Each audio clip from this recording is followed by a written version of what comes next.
예를 들면 상처가 났어요. 그러면 마데카솔을 먼저 바를 거예요? 후시딘을 먼저 바를 거예요? 자, 재생크림을 기능성 화장품으로 알고 있는 분들이 많은데 많이 들어본 재생크림에 대해 자세한 이야기를 해보려고 합니다.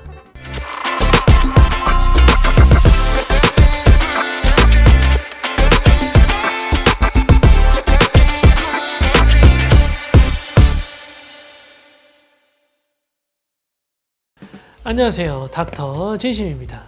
이전 영상에서 제가 항상 강조드렸던 보습제와 수분크림은 같은 의미라고 말씀을 드렸는데요. 재생크림은 좀 다른 개념이라고 볼 수 있어요.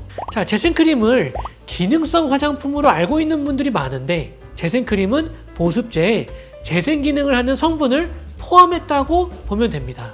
병원에서 레이저 시술을 하고 난 뒤에 재생크림을 써야 한다고 많이 들어보셨을 수 있어요. 그리고 시술하고 나서 재생크림을 바르신 분과 안 바르신 분의 회복 속도도 확실히 차이가 있는데요.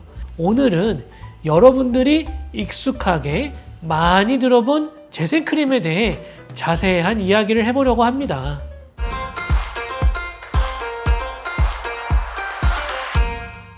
자, 그러면 재생크림이 과연 뭘까요? 자, 재생크림은 손상된 피부 장벽을 빠르게 회복시켜줍니다. 즉, 무너진 피부 장벽 상태를 건강하게 돌릴 수 있게 만들어주는 거죠.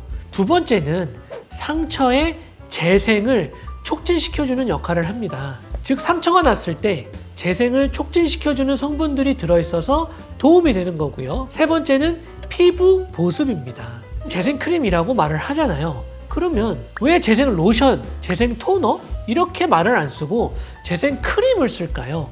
그 이유를 한번 말씀드려 보면 물보다는 크림 자체가 기름 양이 많아서 막을 쳐주는 역할을 하죠. 우리가 레이저나 어떤 피부가 손상을 받았을 때 피부는 수분이 많이 날아가는데 그것을 크림으로 덮어줘서 수분이 못 날아가게 막아주는 역할을 해야 되기 때문입니다.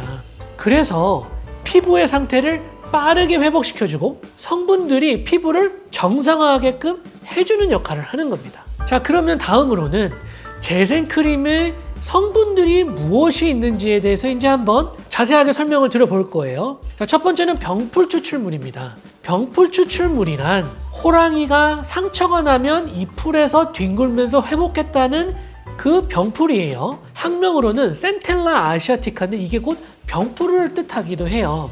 이 센텔라 아시아티카, 이 병풀 추출물에는 여러 가지 센텔라 주요 성분들이 있는데 여기서 유래된 크림이 두 가지가 있어요. 첫 번째는 여러분도 많이 들어본 시카 크림이 있고 두 번째는 마데카솔 크림이에요. 그럼 각각의 차이점을 간략하게 한번 말씀을 드려볼게요. 시카 크림의 주요 성분으로는 마데카소사이드가 주요 성분이고요.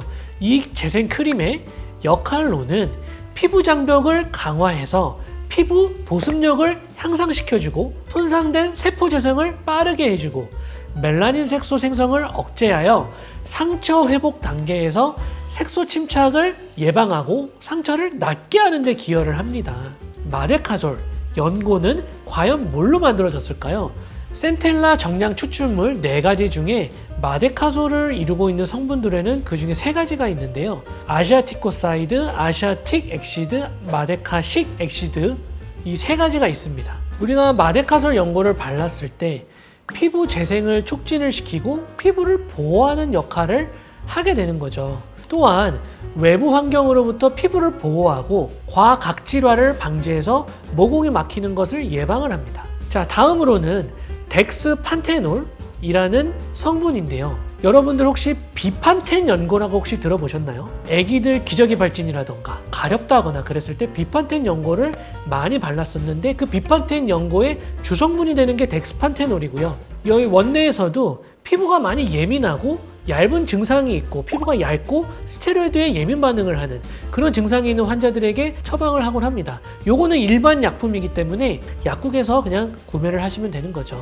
어디에 우리가 이 비판텐 연고를 사용할 수 있는지를 벌써 말씀을 드려보면 앞서 말씀드렸다시피 기저귀 발진, 찢긴 상처, 근만성 피부염, 그리고 습진, 피부 궤양, 상처의 보조 치료로 저희가 많이 사용을 합니다. 자, 우리 몸에 들어오면 판토텐산이라는 비타민 B5로 전환되는 덱스판테놀은 피부 재생을 촉진을 해서 손상된 피부 장벽 복구에 효과가 있고요. 염증을 완화시키고 상처 치유 역할을 합니다. 가벼운 피부 발진이나 피부염 등 환절기 예민 보스 피부에 적합하고요. 방부제, 색소 향료 스테로이드가 없어서 고령 환자들이나 아이들에게 많이 사용을 합니다. 자, 그 다음에 네 번째는 EGF 성분입니다. EGF 성분은 상피세포 성장인자로 표피 재생을 돕는 성분인데요. 인체의 자연적인 상처 치유 과정에서 피부에 상처가 나면 분비되어 상처를 낫게 하려는 단백질입니다. 상피세포의 재생 및 피부 장벽 강화에 첫 번째 역할을 하고요. 두 번째는 피부의 진피층에서 콜라겐과 엘라스틴 합성을 촉진을 시키고, 세 번째는 상처 치유 촉진을 통해 색소 침착을 예방을 합니다. 자, 다음 성분으로는 펩타이드가 있는데요. 펩타이드는 아미노산이 결합된 짧은 시술 형태의 분자로서 첫 번째 피부에 발라서 흡수돼서 콜라겐, 엘라스틴 생성을 유도하는 물질이고요. 두 번째로는 피부 조직의 재생 과정에서 손상된 피부 회복을 도와주고요. 세 번째는 주름 개선, 피부 장벽 강화하는 효과가 있고, 자, 네 번째는 탄력의 역할을 하는 콜라겐 저하로 인해 피부 재생 능력이 떨어져 있는 40대 이후의 연령대층에서 피부과 시술 시에 사용이 적합합니다. 지금까지 재생크림의 성분들에서 말씀을 드렸는데 과연 항생제 연고와 재생크림의 뭔 차이냐 라고 물어볼 수도 있어요. 예를 들면 상처가 났어요. 그러면 마데카솔을 먼저 바를 거예요? 후시딘을 먼저 바를 거예요?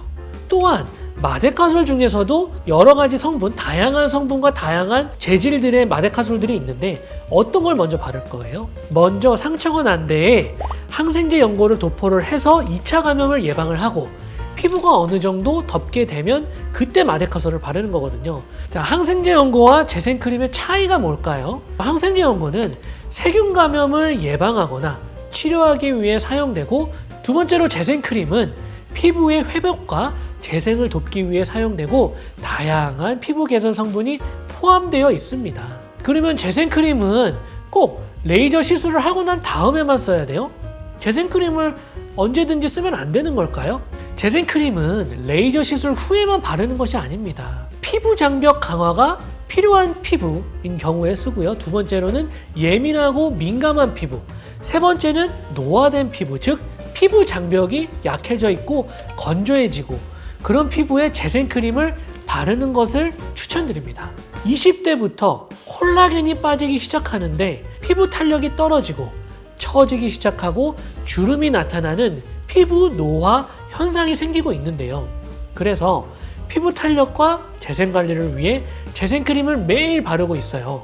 여러분들도 지금부터 관리를 시작해 보시는 건 어떨지요? 지금까지 닥터 진심이었고요. 다음에는 더 유익한 정보로 찾아뵙겠습니다. 감사합니다.